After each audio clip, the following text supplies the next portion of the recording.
Hey guys, just quickly before we get into it, this text, this letter from the chairman is absolute insanity. You definitely want to read it. It definitely calms down a lot of my concerns and what I've been preaching and complaining about in my videos and my takes.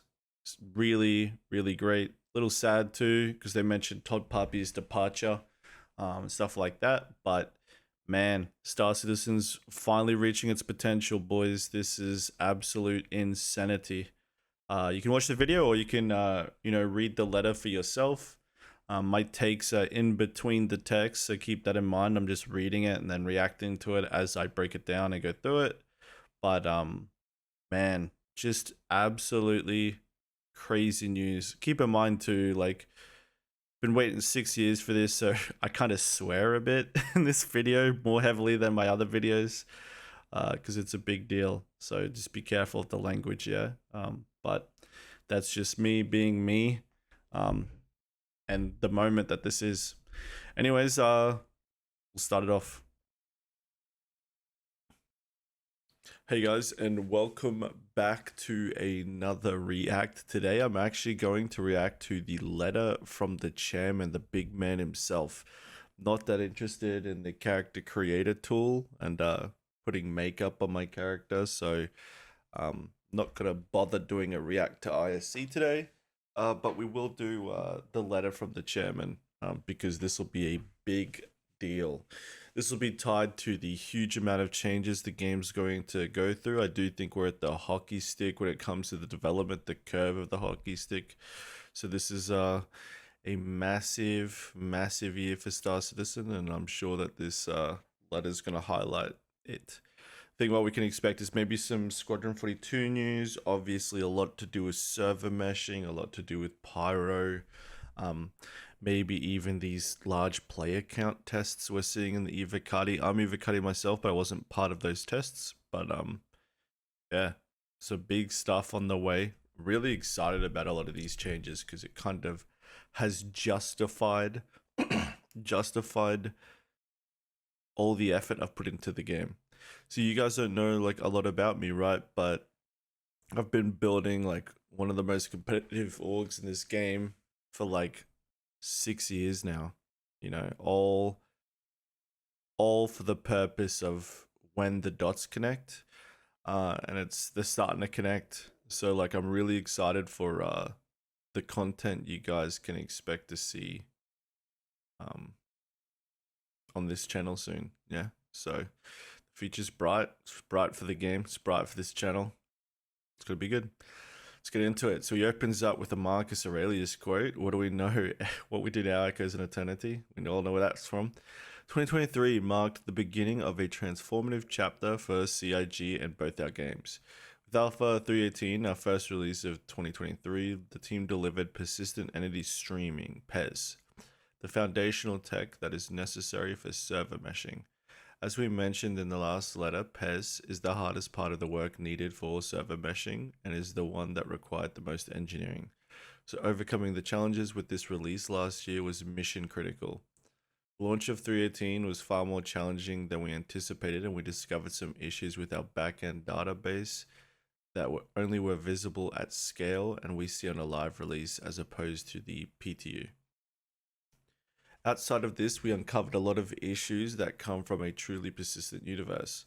While it is amazing to come across a wreck from a player combat a week ago, it is not fun to try and land at the hangar where the last 3 ships crashed and left debris laying around, blocking your landing pad. We slowly worked through these issues and others, but it was a challenging time both for the development team and the community. These obstacles not only tested our skills and determination, but also demonstrated our resilience as we overcame them. Beyond PES, 2023 welcomed the long-awaited implementation of Salvage, encompassing hull stripping, structural, component, and repair, accompanied by relevant missions. Traders reaped the benefits of an overhaul, no pun intended, and physicalized cargo system, while players across the board enjoyed many new missions spanning both PvE and PvP scenarios. So here's the issue I have. I love salvaging as a mechanic, right? The only issue is there's no separation between PvP salvage and PvE salvage, and the PvE salvage isn't even happening like organically. They're spawning wrecks with cargo inside them, so it's like very scripted and unorganic. Like I think that if a player was to lose an 890 jump, that should create, a wake and disaster mission.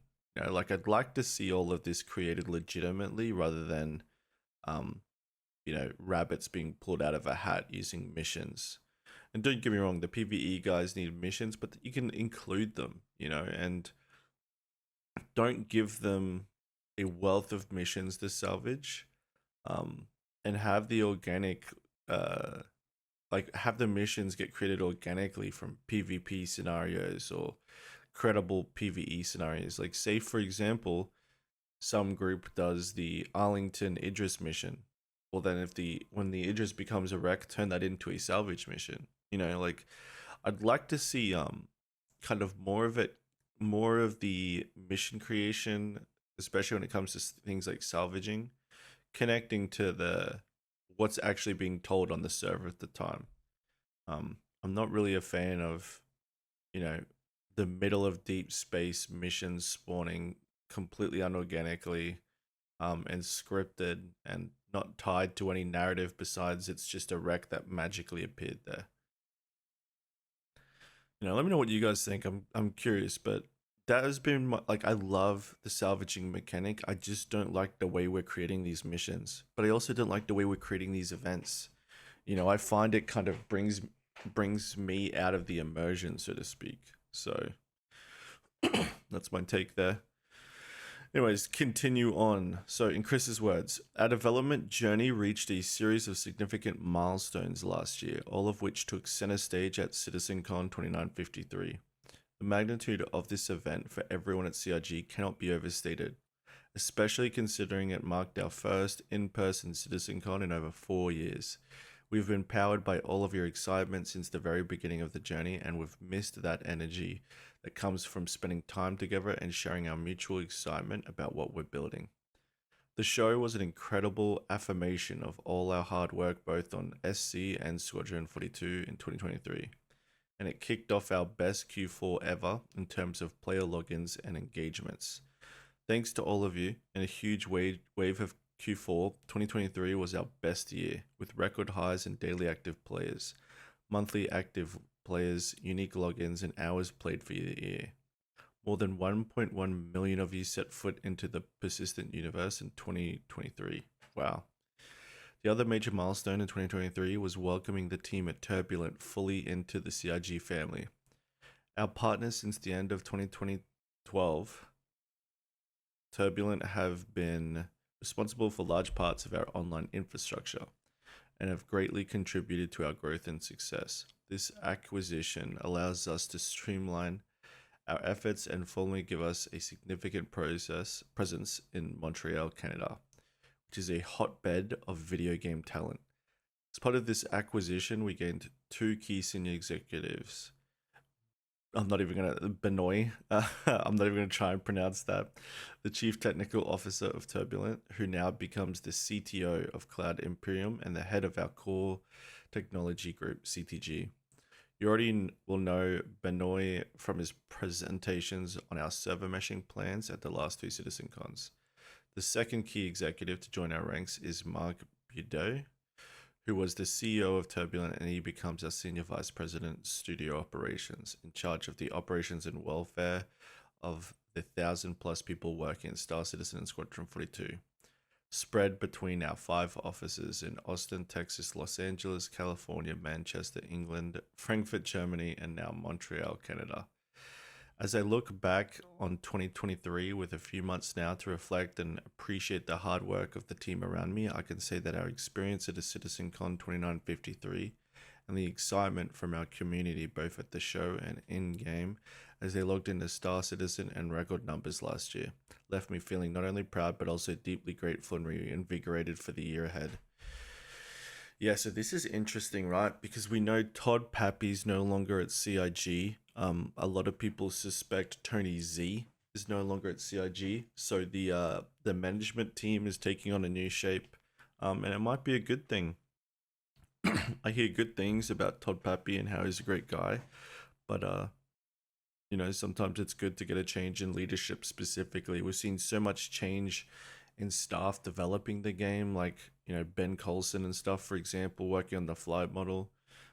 So, you know, refreshing things is probably, you know, a credit to a lot of the success that CRG's running into lately. So very cool. Definitely the increase in players and interest in Star Citizen has definitely been prevalent.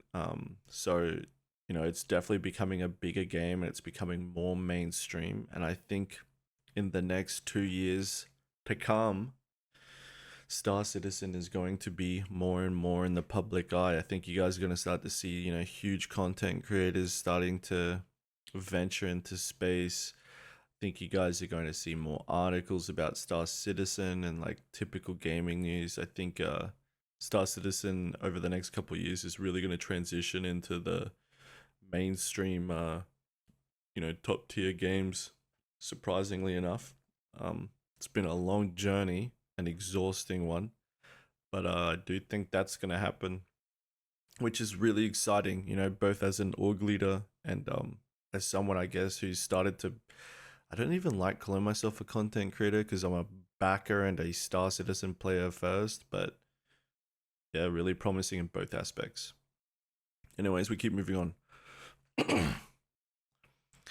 And what a year it is shaping up to be. On Squadron 42, that is taking the game from feature complete to content complete, ensuring the game has the necessary polish and feels worthy of being the spiritual successor to Wing Commander. To this end, the team is hard at work, heads down, driving towards the finishing line. I am incredibly excited about how the game is shaping up, and we will have more to share with you at this year's CitizenCon, which will be held in Manchester, England. On the Star Citizen front, the teams are preparing to deliver server meshing and expanding the universe of Star Citizen to multiple star systems. One of the key milestones of human achievement in the lore of Star Citizens is the first jump day, when legendary human astrophysicist and pilot Nick Croshaw discovered and navigated the first jump point, 10th of April 2027 and became the first human to visit a planetary system beyond Sol. Eventually, that system was named Croshaw in his honor. His journey was described as the jump that changed the course of humanity and led to the star-faring future we depict in Star Citizen and Squadron 42. You might wonder why I am telling you this story. Well, a little ahead of the historic date of April 10th, we had our own first jump day celebration on Star Citizen's tech preview channel this weekend. For this test of our progress on server meshing and the application layer technology, we opened our first functioning jump gates and allowed players to test traveling between our two systems for the first time in our history. Players were able to travel between Stanton and Pyro via wormholes, which each system streaming in and out seamlessly.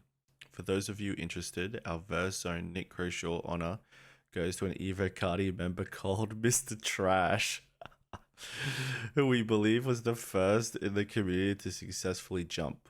During the test, it is worth highlighting that we also achieved 350 concurrent players in a single shard. Yeah, I'm just pausing it right here. Mr. Trash. What a legend. Example, a replication layer with 2 connected servers, setting a new record for concurrent players in a single instance in Star Citizen. After many hard years of work towards a goal many thought were impossible, we are on the cusp of delivering one of the final pieces of technology that will enable a connected shared universe that thousands of people can experience together at the same time.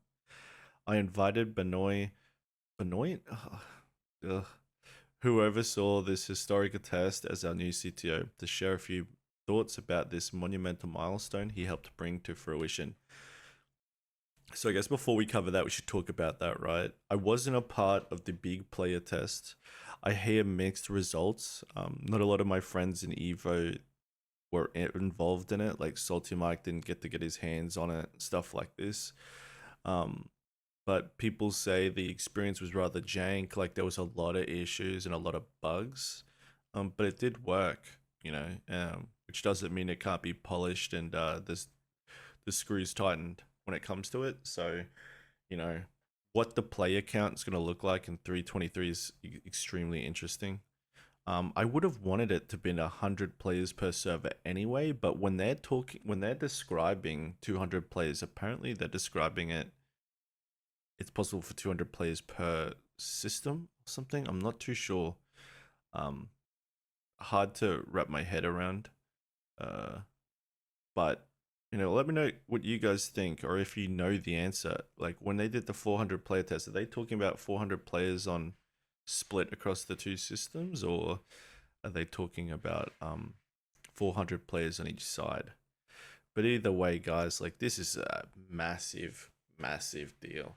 It's got leadership over in Shadow Moses a bit puzzled because when it comes to our recruitment, we're very much trying to do so the right way, like a steady onboarding process to not overwhelm the factory, so to speak, when it comes to inviting people and stuff like this. But now we're getting to this point where the game is evolving so fast, with master modes, with server meshing, player counts and stuff like this, that expansion's definitely required. But with the expansion comes a lot of risk. So it's very interesting, how this is going to reshape the game and push us more towards Eve 2.0, I think, which, to be honest, I'm very excited about. I'm in this game for the empire building aspect and stuff like this. So very cool, very fascinating, big deal. Let's see what Benny says. And then Benny's words: as the new CTO at Cloud Imperium, I'm thrilled to join the CRG family and lead our technology group. We're dedicated to pushing boundaries, and I'm honored to represent and care for this team of pioneers and trailblazers. One of my first initiatives as CTO was establishing the Tech Preview channel. It's a space where developers can fearlessly test large technology changes with players way before they go to live, fostering the spirit of open development with our community. In 2024, our server meshing journey is hitting its stride after years of dedication. We're closing in on the original vision we set out to achieve. The journey started long ago with the introduction of streaming capabilities to Star Engine, like client-side object container streaming, OCS, followed by server-side object container streaming, SOCS. And progressing to persistent entity streaming, PES, to maintain the entire game world. Every step has been building towards our goal. To support MMO level player populations in a high fidelity game environment of large magnitude. We're gearing up to release the replication layer in 3.23. This is a huge deal. It's a foundation we build the mesh on. As a player, you should perceive this specifically when dealing with server crashes 30K, as those will no longer cause immediate disconnects but gracefully recover, allowing you to continue to play. For developers, this milestone marks the true separation between the simulation and the replication. Humongous achievement for the game and for Star Engine. But hey, we're not pausing there. We're charging full steam ahead towards launching our first multi-server mesh in 4.0. For this, multiple servers work together to simulate parts of the universe. As a player, this will enable you to visit Pyro through the jump gate, where the jump tunnels transition seamlessly between game servers. Game shards will also host more players, so you should encounter more friends or foes along the way. This will mark a new beginning for our game architecture in the coming weeks and months. Get ready for more tech preview tests with various mesh configurations, multiple game servers per solar system, and seamless transitions without gates. We're talking about layouts where servers are dedicated to entire planets and moons, others focus solely on landing zones or other key locations, with plenty of high player count experiments.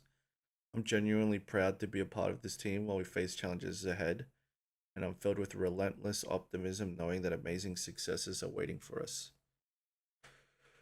Holy shit, dude.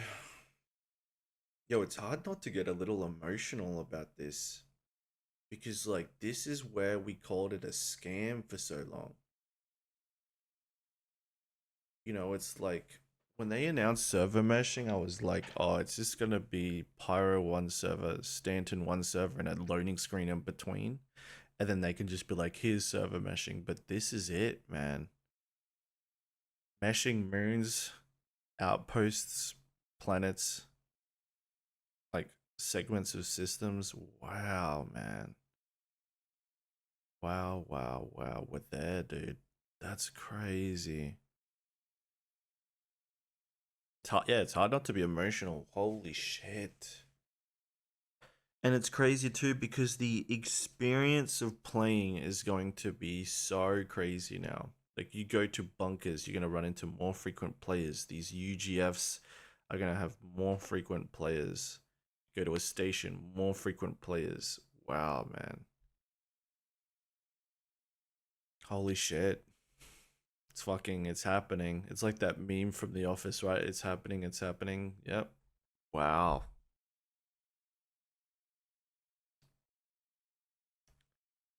Whew, okay. Anyways, we continue on. As we set our sights on the years ahead, the team remains focused and committed to ushering the community into uncharted territories with the release of Pyro and Star Citizen Alpha 4.0. I cannot stress how much this is an inflection point, as it will allow many more people to play together but also to seamlessly travel to different star systems. All of this points towards 2024 being our biggest and best year yet in the universe of Star Citizen. But Star Citizen Alpha 4.0 is not our final destination. And with that, I have more exciting news to share. As we revealed at CitizenCon, with Squadron 42 achieving the feature complete milestone, we are now able to bring features developed for Squadron 42 to the persistent universe at an accelerated rate.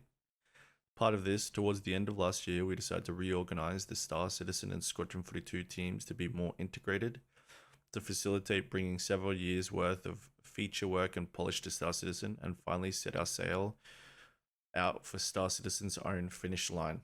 Okay. So this is where those Star Citizen 1.0 stuff comes from.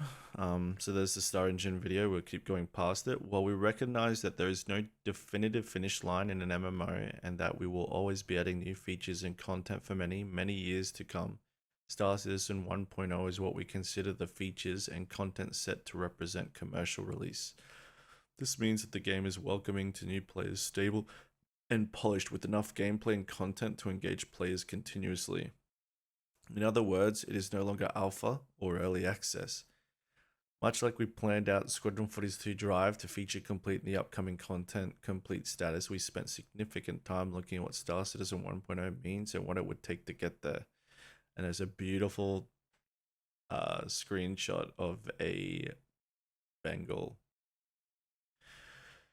Oh man, Star Citizen 1.0, what the fuck is happening? Guys, this is insane. Okay, but I tell you what, we need to see USD replaced by UEC as an economy. Yeah, so like this game needs progression. It'll get there. Hopefully they'll describe what it needs, but it needs progression the most, like I covered on the podcast with Burks yesterday. Man, guys, we are talking about like, how are we here? It's been 6 years and we've got server meshing isolated down to outposts and planets almost. We've got Star Citizen 1.0 released, Squadron 42 wrapping up.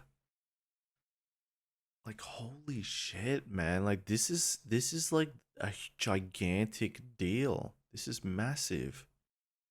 Okay. To facilitate this, I am pleased to share that our very own Rich Tyra will be taking on a new role as Senior Game Director, overseeing both the development of Star Citizen and Squadron 42 alongside me. With this change, you'll start to see more rapid expansion of features and more content coming from Squadron 42 to Star Citizen, starting with Alpha 323, which is shaping up to be one of our biggest releases to date in terms of new features getting into players' hands. When we announced at CitizenCon that we would start bringing across feature work that we had developed and refined in the push to feature complete for Squadron 42, we are not kidding.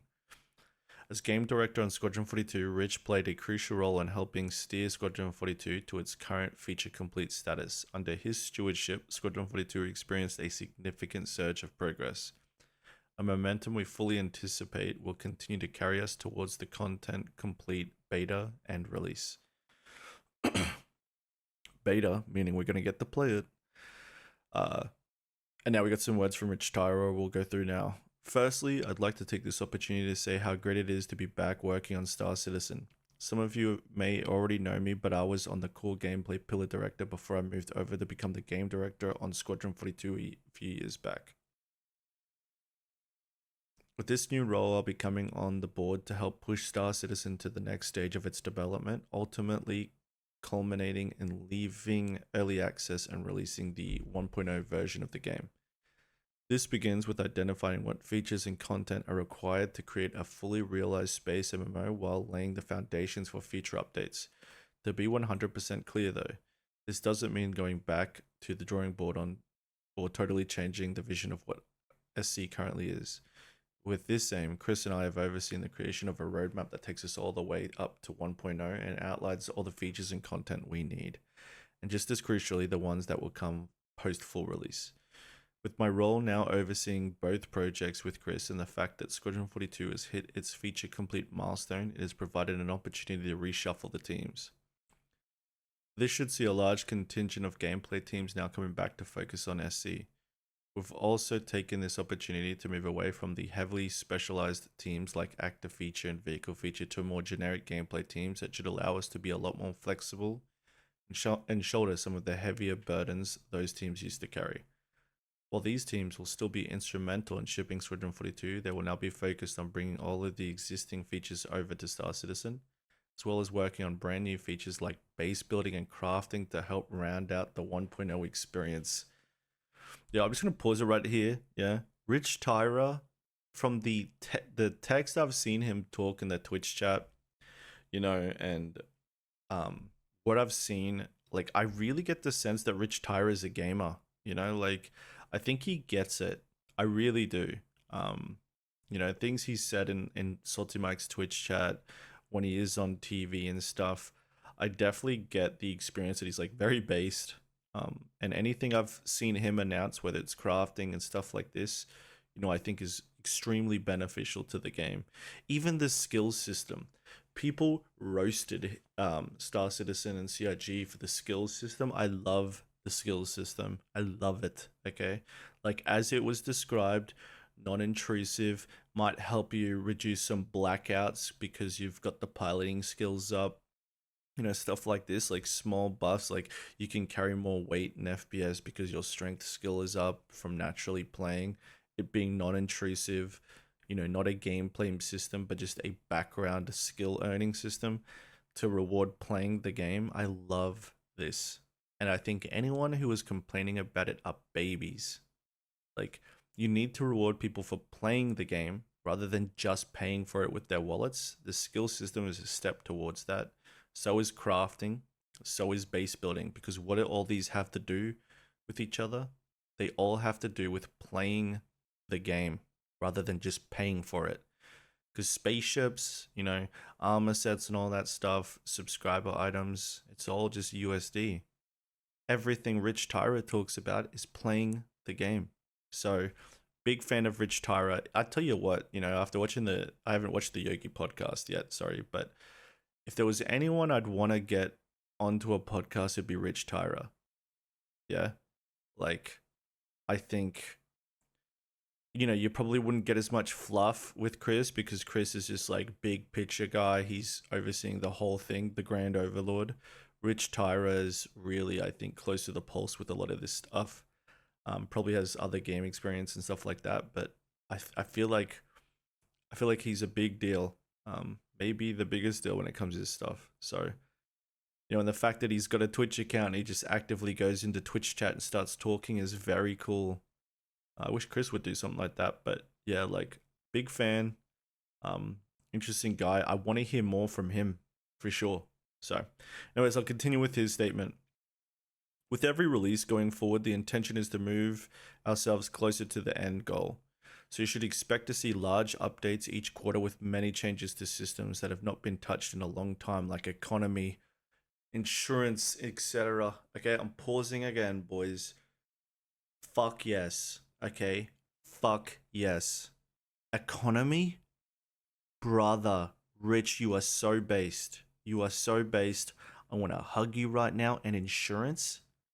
And do you know what's funny? Like I just mentioned, guys, economy and insurance are both the gameplay, right? Like, this is where the people who paid from it get upset, and the people who played it can finally feel like it's becoming a game. Because the economy in Star Citizen has been USD, okay? And the insurance is just people's access to their NFTs. So if we start introducing an economy and consequences and a real insurance system to spaceships, we're talking about consequences here. We're talking about winning and losing. And the community at Star Citizen, and I'm telling you, I hope you guys aren't like this, because I like to think that my viewers are super based and gamers at heart. But we gotta be ready to lose, man. And we need to be excited about the prospects of losing in this game, and it finally becoming a game. Yeah, not just some theme park where we pull out our NFTs, show our friends each other's NFTs, and we go do a mission that means nothing and changes nothing, adds no progress or anything. So this is what I wanted to, man, incredible, good. I love this. And it needs to be full steam ahead, Rich. The economy, out of 10, like we have in Star Citizen, we have the worst economy out of any game in the history of gaming. Like, this is the worst economy in any MMO.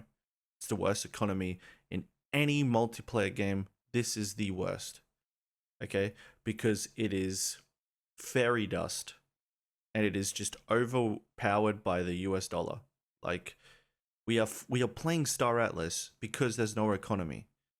But you start to work on things like economy, insurance, loss, you know, and consequences. Then you legitimize the game. Then you can't call it a scam anymore. Stuff like this. So this is just, man, I knew I liked this guy. All right, we'll continue on. But that is like the best news I've heard. Wow. Alongside a whole suite of quality of life improvements to things like inventory, missions, mobiGlas, etc., coupled with totally brand new features and content. We've set very ambitious goals for ourselves internally, both for the game and technology teams, but Chris and I truly believe they are achievable, and hopefully you can start to see that progress, starting with 323 and beyond. Rich Tyra, Senior Game Director. Hell yeah. Rich, big fan, brother. That is awesome. You are our savior in this. Thank you. Keep doing what you're doing. Don't listen to the haters when it comes to the skill system. Very cool. Yeah, that is like exactly what I wanted to hear, guys. Like, so based. Okay, we continue on. Working in tandem, Rich and I will continue to, so this is Chris's POV. Rich and I will continue to establish the strategic vision to bring to life the intended Star Citizen gameplay experience. As Rich said, over the past few months, our teams have been busy planning the upcoming major milestones for the persistent universe, culminating in what we refer to as Star Citizen 1.0. As that roadmap comes together and becomes validated, we look forward to sharing with you both its vision and executional plan later this year. As part of this development reorganization, we have made a few significant changes. From a personal standpoint, I have moved to Austin, Texas from Los Angeles to be closer in time zone to our main development operations in Manchester, Frankfurt, and Montreal. I am spending significant time at our largest studio in Manchester with almost 600 staff as I sit with Rich and the teams, working towards completion on Squadron 42 and SC. As part of this, we made the difficult decision to ask the Los Angeles development team, which had increasingly been providing support for the main development teams based in Manchester, to relocate to join other teams, primarily in Manchester, but also in Austin and Montreal. Los Angeles, while shrinking, will still be an important office for the company, but one focusing on a business support role with marketing, finance, legal, and HR. As part of this reorganization, we sadly waved goodbye to the Persistent Universe live director Todd Pappy, as he moved back to the US from the UK last year for family reasons, and after much soul searching, I determined that we cannot afford to have this role remote from the main team in Manchester for a good portion of the year. It is a sad moment as Todd worked diligently for the last 9 years on Star Citizen, making many important contributions and providing excellent leadership of the teams. I wish him the best of luck and look forward to seeing what he does next. This is unfortunate, man. Chris, I think you might be a bit of a dinosaur when it comes to the whole people can't work from home thing. You deprive yourself of talent because you need them to be there physically. Yeah, this is an L for me. I in my work, some of the most efficient people I work with are all remote. Some of the greatest success I have working in my field comes from people in remote. So yeah, I do. I think this is an L. I do. Again, I'm a big fan of Chris, big fan of all of this, but I don't like this culture of firing people because they work from home.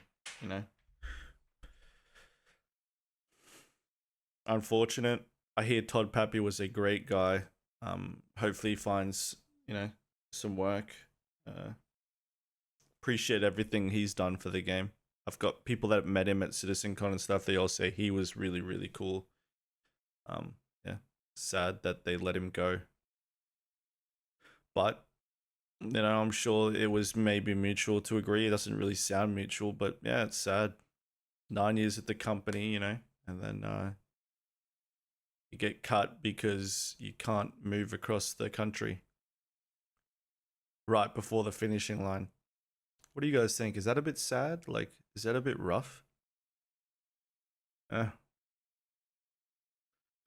Either way, though, I'm a fan of everyone, but it just sucks that didn't work out. Anyways, I will miss the sunny skies and beaches of Los Angeles, but Star Citizen Squadron 42 takes precedence. The journey is longer and more difficult than I anticipated 11 and a half years ago, but the final destination is so much more exciting and fulfilling. I would have never in my dreams expected to have the opportunity to build something on the scale and ambition of Star Citizen, and because of this, feel incredibly blessed by all of your support, and I am determined to finish strong. In a marathon, they say the last mile is the hardest, but to quote the Roman Emperor Marcus Aurelius, what we do now echoes in eternity. Bro, out of all the quotes, you had to use the gladiator one. the memed one.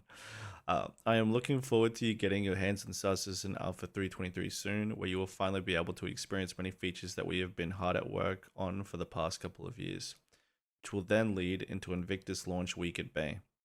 As a lead up to Invictus, we have prepared a series of missions to earn your UEE Civil Defense 4 stripes and potentially earn an incredibly powerful and unprecedented in-game upgrade if you complete all of them. So you are ready to face the inner threat in a more personal manner. So here he is absolutely and clearly talking about the Hornet upgrade. Awesome. We love the Hornet upgrade. Yeah, very cool. Very interesting. Really looking forward to that. Really looking forward to flying that. It's a beautiful Hornet. It's one of the best looking ships. And as we continue on, the power of community, the driving force behind our success is our extended team, each and every one of you. Together we have built a community that not only plays a crucial role in our development, but also embodies our shared passion for the Star Citizen universe. It is you who has propelled us forward. Without your passion and your willingness to test, to be undeterred by bugs and crashes, to be vocal with your thoughts and stamina for the long and windy road, there would be no Star Citizen or CG. You were there for the iconic helmet flip and the opening of the hangar doors for the first time in Alpha 0.8. Together we explored the vast expanse of the persistent universe for the first time in Alpha 2.0, and you were on board for the inaugural planetary landing in Alpha 3.0. As soon as we will be leaving the Stanton system as we venture into the lawless wastelands of the Pyro system in Alpha 4.0 thanks to servo meshing, and beyond this, Star Citizen 1.0 twinkles on the horizon. The future has never been so bright, and I couldn't be happier to be taking this journey with all of you. Chris Roberts, founder and CEO. Far out, man. It's emotional, dude. It's emotional. It's very cool, Chris. a massive congratulations. You know, like, brother weathered a beating, a decade, to make the game of infinite scope and infinite scale. So, you know, as we get closer to coming to realize, you know, the promise, he deserves all the credit. Why? Because he took all the beating. So it's good, man. It's good to see that the gamble paid off. You know, marketing did a really good job, because to keep people confident for 10 years is quite an achievement, given all the frustrations and bad press Star Citizens managed to get. And still they were able to sell ships. Still the game was able to creep towards playability. And now here we are at the hockey stick, where it all, you know, rockets off. And there's still risk, you know, there's still, you know, a lot of potential downfalls. But this is insanity. Yeah, this is probably the most important text to come out of this studio, which is like that they can see the finishing line, that it works, and now that they're testing it. Insane. So we've got crafting on the way, which we hope is a in-depth system that springs life to the economy. Rich Tyra is here to save the economy of Star Citizen from the US dollar, and to make this feel more like a game. I'm very confident in Rich Tyra. I'm very confident in Chris, and just, man, like, congratulations to them both, man. That's so cool. Just awesome. And like, congrats to, you know, probably all the staff at CIG, because, you know, they cop a beating in public. Open development opens you to a lot of open criticism. So yeah, just awesome, man. Really awesome. What we need from them is, again, an economy for the game, progression, skills. I love the idea of skills, the base building, and most importantly, the base rating mechanics to make a lot of sense. The sharding system to be non-intrusive and a smooth experience, not, you know, something that brings you out of the immersion frequently. We also need to be careful with the rules that make up server meshing, right? Because you don't want to be flying with your organization and then 20 of you are stuck on one shard, 10 of you are stuck on another, and you need to get all 30 on the same page. You know, you don't want to be trying to go into the invisible, you know, taking the invisible train at the invisible station to try and get across shards and stuff. Like, what's it going to look like? Is it flying back and forth on a boundary trying to get into the right shard with your friends? Is it going to organically bring you in there? You know, there's a lot when it comes to that. A lot of questions, a lot of doubt, possible issues. But still exciting, man. Still super exciting. Just wow. Yeah. Yeah, wow. Let me know what you guys think in the comments about all of this, yeah? Rich Tyra's fucking cool as hell. Chris, the Messiah, finally. Lisan Al Galib. Lisan Chris Roberts. 103 in the chat if you got this far, I guess, yeah.